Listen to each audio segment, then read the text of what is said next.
caminhando e cantando e seguindo a canção. Somos todos iguais, braços dados ou não, nas escolas, nas ruas. Sofrimento é mal, medo é a verdade dela, é mentira, é falsidade. E seguindo a canção, vem, vamos embora, que esperar não é saber. Quem sabe faz a hora, não espera acontecer. Vem, vamos embora, que esperar não é saber. Quem sabe faz a hora, não espera acontecer.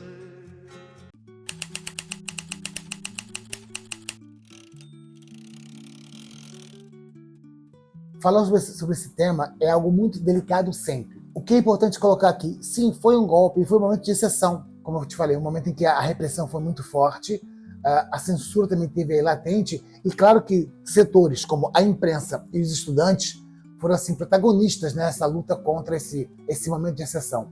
E eu lembro que certa vez eu estava voltando da escola, eu comecei a cantarolar, para não dizer que eu não falei das flores, do Geraldo Vandré, eu e mais 2 ou 3 amigos. E aí um policial chegou assim, um jovem policial, né? Parou a gente. Garoto, tá cantando isso aí por quê? O que eu acho importante deixar claro aqui é como foi importante a ação de muitos jornalistas, né, da imprensa, noticiando coisas que o governo calava. Não havia uma imprensa livre. Aquela imprensa era calada, assim como os partidos de oposição. E já passou tanto tempo, e eu era criança e eu via aquilo como se fosse uma coisa normal, e não era para ser normalizado, né? Que era um programa chamado Amaral Neto Repórter, né? O cara viajava com apoio do governo militar por todo o Brasil, mostrando as belezas no Brasil. Porque a Transamazônica vai trazer o progresso para a região amazônica. E eu, criança, não entendia que aquela Transamazônica que estava derrubando árvores, derrubando a floresta, estava invadindo espaços indígenas. E achava aquilo barato. E as pessoas achavam, não, isso é desenvolvimento. Então você começa a ver como é que tudo era deturpado em prol de um lema que existia naquela época. Eu lembrei como é que as coisas vão vir na nossa mente, né? Esse é um Brasil que vai para frente.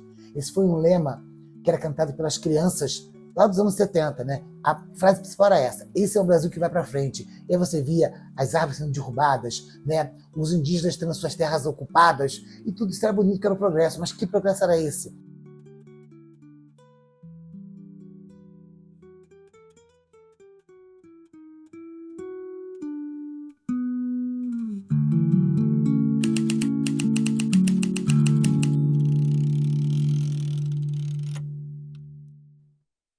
A imprensa foi alvo da repressão da ditadura, a comunicação, os jornais, principalmente na época, né? Desde o primeiro momento do golpe, 64. A imprensa foi o único setor de atividade econômica contra o qual o regime praticou e permitiu agressões patrimoniais. Agressões patrimoniais nesse sentido, ou seja, é de fechar os jornais, de prender os donos dos jornais, inclusive, entendeu? Como aconteceu com a Última Hora e com o Correio da Manhã.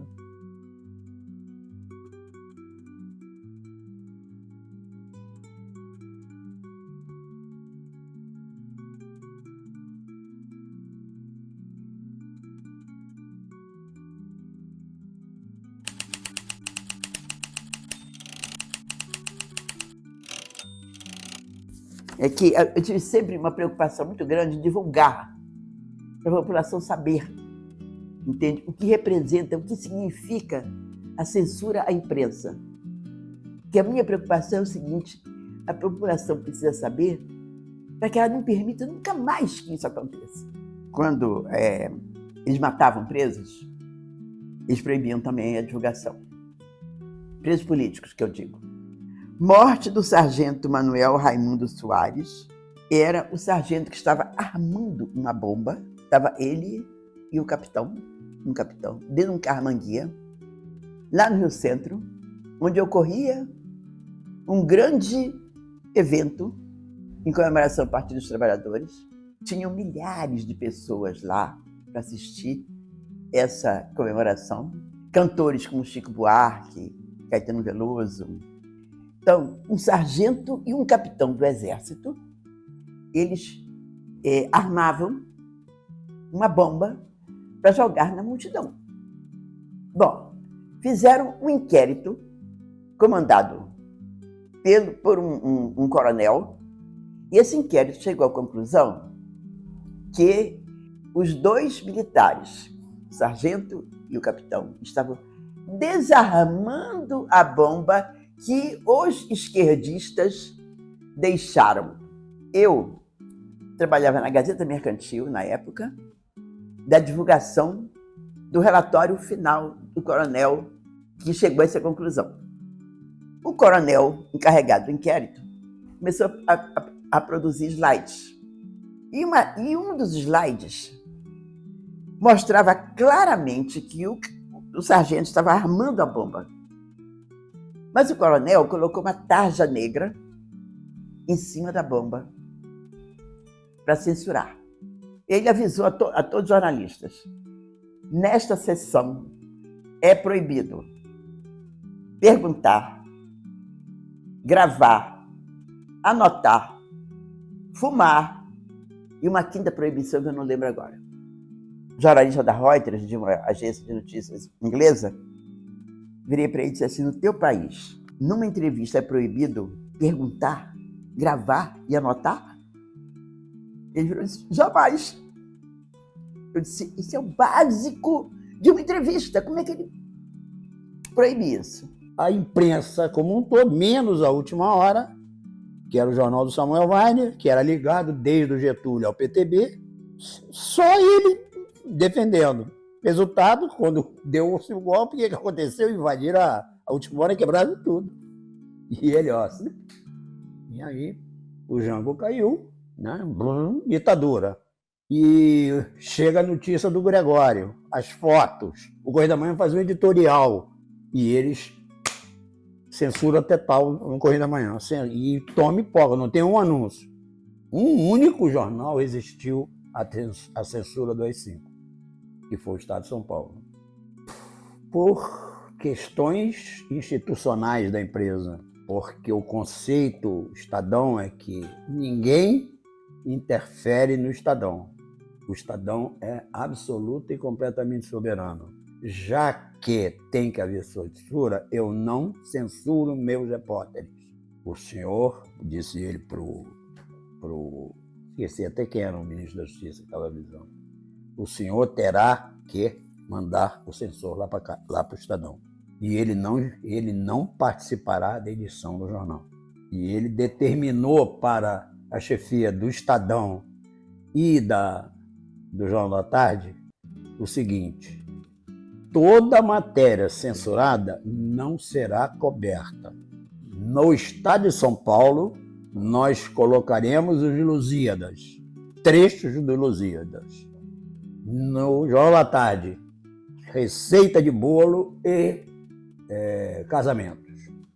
O que foi um choque para todo mundo. O Estadão defendia galhardamente, abaixo aquela baderna das passeatas do Joga 4. De repente, é o único jornal que tem censura. Uma das coisas mais impressionantes que eu vi na vida foi trabalhar no Estadão, porque ele aceitou rápida e claramente a seção de direitos humanos, que eu fui encarregado de cobrir. Então, toda prisão, todo desaparecimento tinha que fazer matéria e, obviamente, batia lá embaixo, o censor, plafo. Porque no jornal, sabe como é que era? Alô, aqui o agente Jorge, não pode dar matéria tal. Plafo.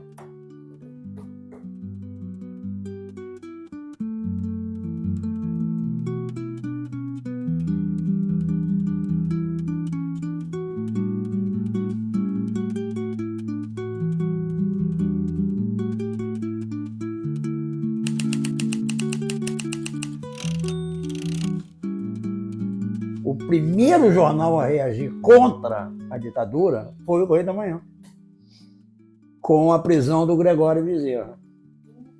Porque as fotografias que chegaram daqui com a prisão do Gregório lá em Pernambuco foi um cara de cuecas, amarrado na corda e o jipe correndo com ele pela cidade. Ele caía, levantava, apanhava, continuava. Então, esse show de violência gratuita para um cara que já estava preso. E isso despertou um editorial no Correio da Manhã, que é sequencial ao que ele chega para fora, que é um editorial absolutamente perplexo, como era possível que os defensores da ordem fizessem aquilo. E aí o Correio da Manhã foi punido na publicidade até fechar. Há um caso emblemático que o Bacuri tinha sido preso, um dos caras que comandou o sequestro do embaixador americano, do embaixador alemão, cara ultraquadro da LN, foi preso. E à noite, o Fleury passou na cela e mostrou para ele aqui, ó, Bacuri morre em tiroteio. Você já está. E virou as costas, os presos gritaram de Abacuá, depois tiraram ele de lá e mataram ele fora.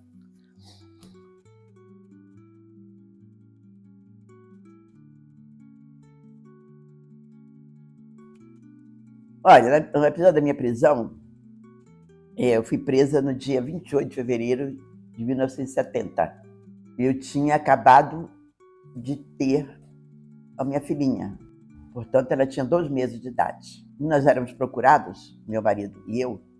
Nós saímos da nossa casa em Copacabana e alugamos uma casinha numa vila no Engenho de Dentro. O meu marido saiu de manhã cedo, no dia 28 de fevereiro, e disse, olha, se eu não voltar até 11 horas da manhã, se manda, porque ele ia cobrir encontros com outros militantes. Eu não saí para lugar nenhum. Eu fiquei, eles apareceram na minha casa já 11 horas da noite. E eles chegaram, metralhadora, uma equipe grande, assim, de uns 15 homens, para prenderem eu e uma criança de 2 meses. Aí levaram o meu marido. Ele estava todo ensanguentado. Tinha sido barbaramente torturado. A cabeça dele parecia um triângulo de tanta tortura. Levou choque elétrico, inclusive, no pênis. Coisas assim, bárbaros.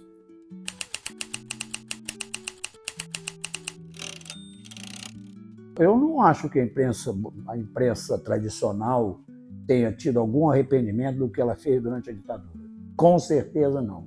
Eu acho que a gente precisa voltar para o texto direto, para o quem, quando, onde, por quê. Isso não implica em não escrever bem, mas implica em escrever na ordem direta, texto curto, frases curtas que passam para quem for ler informações importantes. O português não é uma língua ruim. Fake news não existe no português. Vê se alguém entende rápido o que é fake. Mas a mentira está aí. E a gente deixou de usar a mentira. Já reparou? Tem que combater. A mentira é para ser combatida. Não é para ser rida. Então eu acho o seguinte, que você precisa sempre estar de olho, entendeu? Não pode servir a 2 senhores. Mesmo que você seja pressionado, porque a gente é pressionado às vezes, né? Tem medo de perder emprego, entendeu? Mas procure argumentar e defender o seu ponto de vista. E manda um recado para todos, que a gente fique atenta, porque a nossa democracia continua correndo grandes riscos. Vai ser outro dia.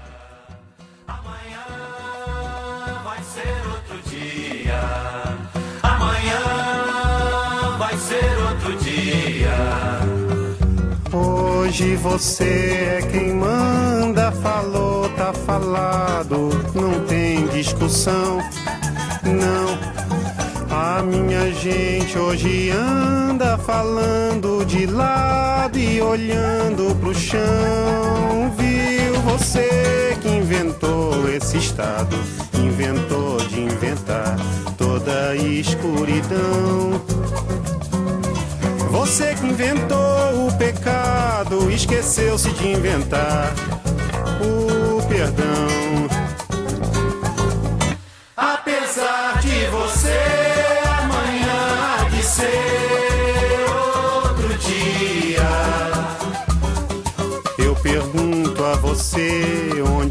vai se esconder da enorme euforia? Como vai proibir quando o galo insistir em cantar? Água nova brotando e a gente se amando sem parar. Quando chegar o momento, esse meu sofrimento vou cobrar com juros, juro. Todo esse amor reprimido, esse grito contido, este samba no escuro.